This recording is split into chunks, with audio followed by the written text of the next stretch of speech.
Boeing's top engineers were panicking. The flight control system had a fatal flaw, millions of dollars were at stake, and nobody could figure out the solution. That's when Robert, the quiet night janitor, set down his mop and said 6 words that changed everything.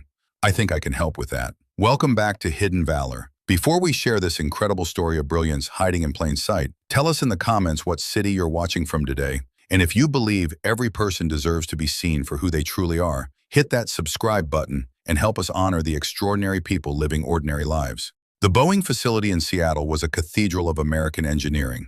30-story glass towers housed some of the brightest minds in aerospace, working on projects that would carry passengers safely through the skies. In Building C, on the 42nd floor, the Advanced Flight Systems Division occupied an entire level of cutting-edge laboratories and design studios. Every evening at 10 p.m., after the engineers had gone home to their suburban houses and their families, a different kind of workforce took over the building. The night shift custodial team arrived to clean, maintain, and prepare the facility for another day of innovation. Robert Martinez was 62 years old, with salt and pepper hair and hands that told the story of decades of work. He'd been cleaning the Boeing facility for 15 years, pushing his cart through the same corridors, emptying the same trash bins, mopping the same floors. To most people, he was invisible, just part of the building's infrastructure, like the heating system or the fluorescent lights. Robert's shift began at 10 p.m. and ended at 6 a.m.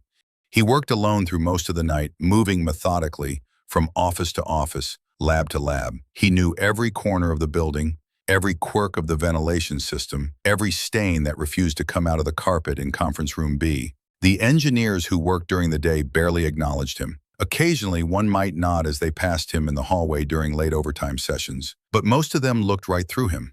To them, Robert was just the janitor, someone whose job was so far removed from their world of advanced degrees and complex calculations that he might as well have been from another planet. What they didn't know was that Robert had been to space, not physically, but intellectually, every single day for 12 years. From 1984 to 1996, Robert Martinez had worked at NASA's Johnson Space Center in Houston as a senior aerospace engineer. His specialty was flight dynamics and orbital mechanics, the complex calculations that determine how spacecraft move through the void of space, how they enter and exit orbit, and how they return safely to Earth. Robert had worked on 17 Space Shuttle missions. His calculations had helped guide Discovery, Atlantis, and Endeavour through the dangers of space and home to their families. He'd been part of the team that rescued the Hubble Space Telescope, contributed to the construction of the International Space Station, and solved countless technical problems that never made the evening news, but kept astronauts alive. But in 1996, budget cuts and political changes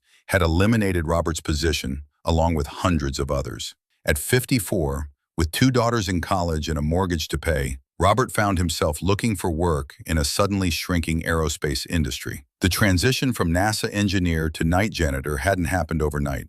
Robert had tried to find another engineering position, but the market was saturated with other displaced NASA employees. Months turned into a year, and savings turned into debt. Finally, through a temp agency, he'd found the custodial job at Boeing. It's temporary, he'd told his wife Maria, just until something better comes up. 15 years later, something better had never come up. But Robert had made peace with his situation.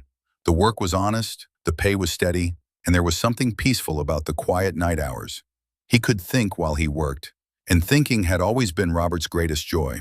Sometimes, as he cleaned the engineering offices, Robert would glance at the whiteboards covered with equations and diagrams.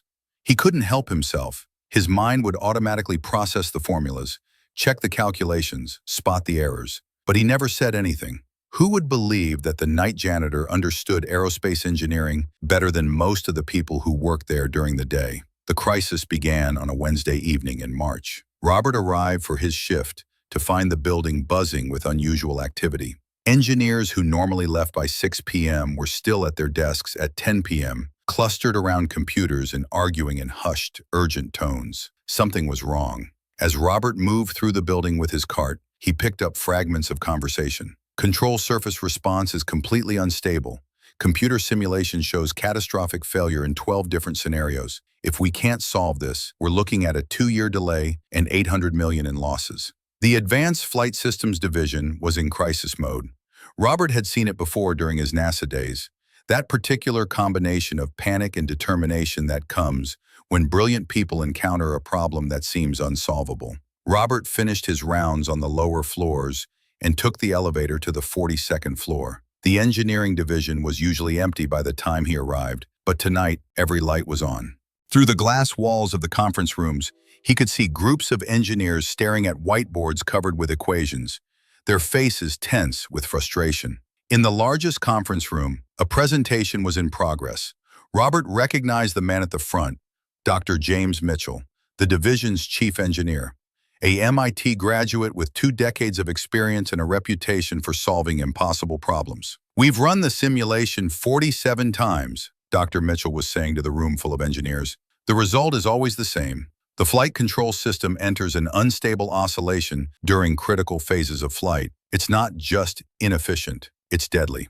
Robert continued mopping, but his attention was fixed on the presentation. On the main whiteboard, he could see the heart of the problem, a series of differential equations that describe the aircraft's control system response. "We've had teams from Stanford, Caltech, and MIT working on this for 3 weeks," Dr. Mitchell continued. "We've tried 17 different approaches. We've consulted with the best minds in aerospace engineering. Nothing works." Robert stopped mopping. On the whiteboard, he could see the error. It was subtle, the kind of mistake that even brilliant engineers could make when they were too close to a problem. The equations were correct, but there was an assumption embedded in the initial conditions that created the instability. It was a problem Robert had encountered before, during his work on Space Shuttle guidance systems. Robert looked around. The conference room was full, but everyone was focused on Dr. Mitchell. No one was paying attention to the janitor in the hallway. But the problem was eating at him. He'd spent 12 years solving exactly these kinds of issues. He could see the solution clearly, could visualize the modification needed to eliminate the oscillation. Every instinct he'd developed as an engineer was screaming at him to speak up. Robert tried to continue working, but he couldn't concentrate. He kept glancing back at the conference room, at the equations on the whiteboard, at the frustrated faces of engineers who were missing something that seemed obvious to him. Finally, Dr. Mitchell's voice rose in exasperation. "If anyone has any ideas at all, now would be the time to share them, because as of right now, we're out of options." Robert set down his mop. He walked to the conference room door and knocked gently. Through the glass, he could see 20 pairs of eyes turned toward him with expressions ranging from annoyance to curiosity. Dr. Mitchell frowned and walked to the door.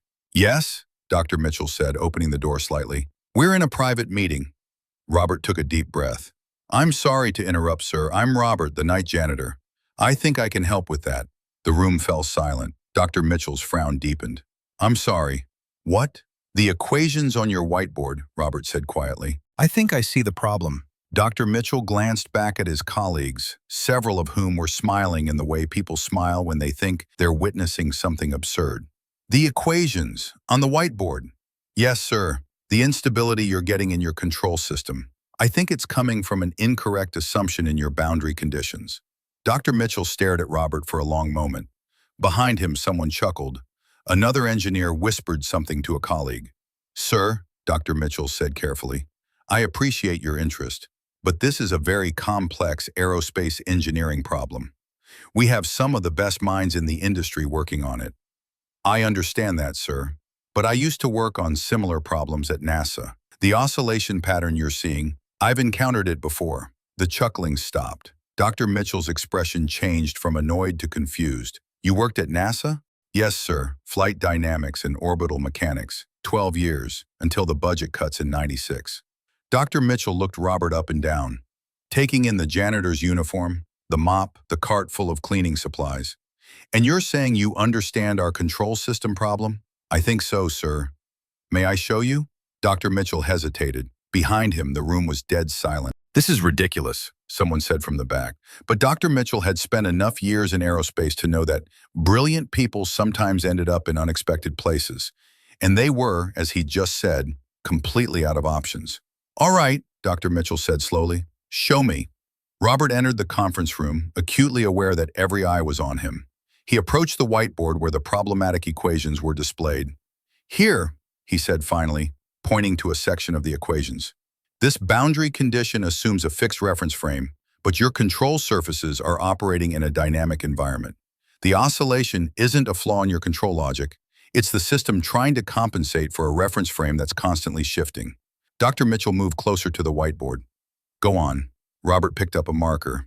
If you modify this term here to account for the dynamic reference frame and adjust these coefficients to compensate for the phase lag, he began writing on the whiteboard, his handwriting neat and precise, his mathematics flowing naturally. The room watched in absolute silence as Robert worked through the problem. His approach was methodical, elegant, and clearly informed by deep understanding. After 10 minutes, Robert stepped back. That should eliminate your oscillation while maintaining system responsiveness. Dr. Mitchell studied the equations Robert had written. So did the other engineers, moving closer with expressions of growing amazement. Sarah, Dr. Mitchell said to one of his team leaders, can you run this through the simulator? Sarah Chen was already at her laptop. Inputting the parameters now. The room waited in tense silence as the computer processed Robert's solution. Simulation complete, Sarah announced. Her voice was barely above a whisper. Zero oscillation, perfect stability. Response time actually improved by 12%. The room erupted. Dr. Mitchell turned to Robert, his expression a mixture of gratitude and astonishment. Robert, I don't know what to say. You just solved a problem that's been keeping me awake for weeks. Robert shrugged modestly. It's a common issue with spacecraft attitude control systems. Once you've seen it a few times, you learn to recognize the pattern. Word of Robert's contribution spread quickly through the Boeing facility. By morning, senior management was asking questions. By afternoon, Robert found himself in the office of the division vice president, Patricia Hayes.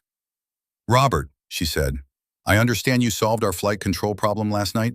I helped, ma'am. The engineers did most of the work. Robert, that ends today.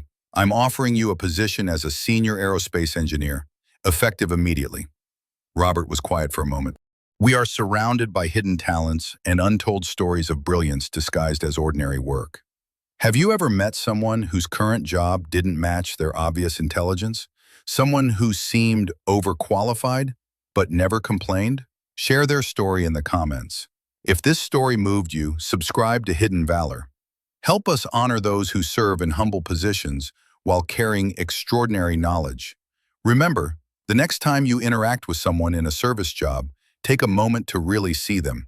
You might be talking to a genius.